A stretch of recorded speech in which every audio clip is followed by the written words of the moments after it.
Right. మొత్తానికి MLC ఎన్నికలు అనేవి కాంగ్రెస్ కాస్త కంగు తినే పరిస్థితి వరకు తీసుకొచ్చాయి. అటు బీజేపీ ఊహించినట్టుగా 3 స్థానాల్లో అనుకున్నప్పటికీ కూడా 2 స్థానాల్లో విజయకేతనం ఎగురవేసింది. ఉత్తర తెలంగాణలో బలం ఉంది అని నిరూపించుకునే ప్రయత్నం చేసింది. ఆ స్థాయిలోనే పూర్తి స్థాయిలో అంటే క్షేత్ర స్థాయిలో కూడా పర్టికులర్గా 25 ప్రభారీలు ఏర్పాటు చేసి మరి జనంలోకి వెళ్ళగలిగింది, ఓటర్ నాడిని పట్టగలిగింది. బీజేపీ ఒక గ్రాడ్యుయేట్ అండ్ ఒక టీచర్ ఎమ్మెల్సీ స్థానాల్లో గెలిచి సత్తా అయితే చాటుకుంది. కానీ సిట్టింగ్ ఎమ్మెల్యే ఉన్న చోట అలాగే కాంగ్రెస్ పార్టీ పట్టున్న చోట ఎందుకు కాంగ్రెస్ పార్టీ ఒక ఎమ్మెల్సీ స్థానాన్ని కోల్పోవాల్సి వచ్చింది అన్న చర్చ అయితే ఇప్పుడు ఎక్కువగా నడుస్తోంది. దీనిపైన ఇవాళ చర్చ కొనసాగిద్దాం. పార్టిసిపేట్ చేస్తున్నారు బీఆర్ఎస్ మాజీ ఎమ్మెల్యే బొల్లం మల్లయ్య యాదవ్ గారు. నమస్తే మల్లయ్య యాదవ్ గారు. అలాగే రాకేష్ రెడ్డి గారు ఉన్నారు, బీజేపీ ఎమ్మెల్యే. రాకేష్ రెడ్డి గారు నమస్తే అండి. నమస్తే అండి. అలాగే అనలిస్ట్ బండారు రామ్మోహన్ గారు ఉన్నారు. రామ్మోహన్ గారు నమస్తే అండి. నమస్కారం. ఎస్ రాకేష్ రెడ్డి గారు చెప్పండి, గెలుపు ఉత్సాహంలో ఉన్నారు. బిఫోర్ దట్ కంగ్రాచులేషన్స్ మీకు. సో చెప్పండి, ఏంటి మీరు కాంగ్రెస్ అధికారంలో ఉన్న పార్టీని క్రాస్ చేసి మరి టార్గెట్ గా పెట్టుకుని మరి రీచ్ అయ్యారు. సో గెలుపులో ఎలా వెళ్ళింది మీ కృషి, ఏం చెప్తారు? తెలంగాణలో కొత్త చరిత్ర లిఖిస్తున్నామండి, కొత్త చరిత్ర. అది ఉత్తర తెలంగాణ ఇంకా దక్షిణ తెలంగాణలో కూడా కొద్దిగా ప్రభావం మొదలైంది. ఇంకా ఇక్కడున్న ఏదైతే 15 నెలల క్రితం ఏర్పడ్డ కాంగ్రెస్ ప్రభుత్వం వైఫల్యాలు, వాళ్ళు మాట తప్పిన విధానము, తెలంగాణ ప్రజల్ని మోసం చేసిన విధానము, మరి ముఖ్యంగా ఈరోజు భారతీయ జనతా పార్టీ ఎందుకు ఈ దేశానికి ఏం అవసరం అంటే, ఇది ముఖ్యంగా ఈ ఎన్నికలు అనేది సామాన్యుల కన్నా అమాయకుల కన్నా చదువుకున్న వాళ్ళు పట్టభద్రులు, మరి చదువు చెప్తున్న వాళ్ళు భావి భారత పౌరులకు, ఏది ఉపాధ్యాయులు. అంటే దీన్ని గమనించాల్సింది రాజేశ్వర్ గారు మీరు, అంటే ఇది ఆషామాషి విజయం కాదు మాకు.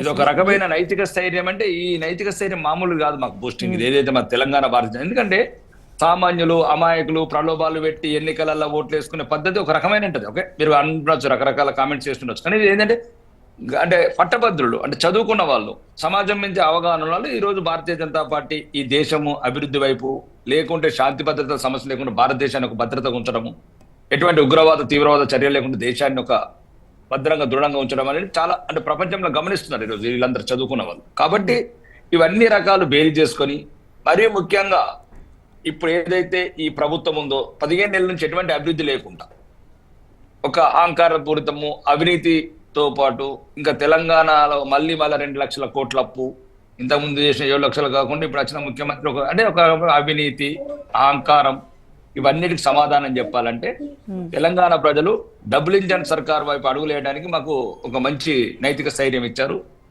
ఈ రోజు నుంచి ఇంకా రాబోయే ఏ సమస్యల మీద పోరాడతాం అంటే, ఈ రోజు పార్లమెంట్ సభ్యులు కావచ్చు, లేకపోతే అసెంబ్లీలో 8 మంది కావచ్చు, 3 కావచ్చు. రెండోది, ఒకవేళ నిజంగా ఒప్పుకోండి, సమయం వచ్చినప్పుడు చెప్తాను. ఇంకా అంటే ఇక్కడ పెద్దవాళ్ళు ఉన్నారు, ఒకవేళ ఇంటెలిజెన్స్ వాళ్ళు ఉంటే గౌరవనీయ ముఖ్యమంత్రికి నేను బహిరంగంగా సవాల్ విసురుతున్నా ఈ వేదిక ద్వారా.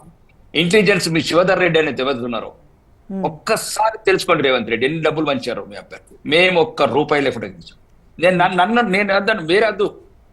శివధర్ రెడ్డి, నువ్వు నమ్ముకున్న intelligence chief or entire your police team ఉత్తర తెలంగాణలో ఎంత డబ్బు వంచింది ఓటుకు.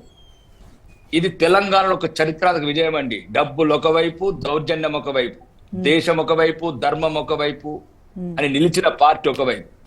ఇది కావాలని నేనే చెప్తున్నాను. శివధర్ ఆయన ఉన్న ఇంటెలిజెన్స్ చీఫ్ అడుగుమంటున్నాను, ఎంత మీ అభ్యర్థి, మీ పార్టీ కాంగ్రెస్ పార్టీ ఎన్ని కోట్లు, ఎన్ని నోట్లు, ఎన్ని కవర్లు వంచినా ఎక్కడ కూడా చదువుకున్న బిడ్డలు, చదువు నేర్పిన ఉపాధ్యాయులు ఎక్కడ కూడా తడబడలేదు, తగిన సమాధానం ఇచ్చారు.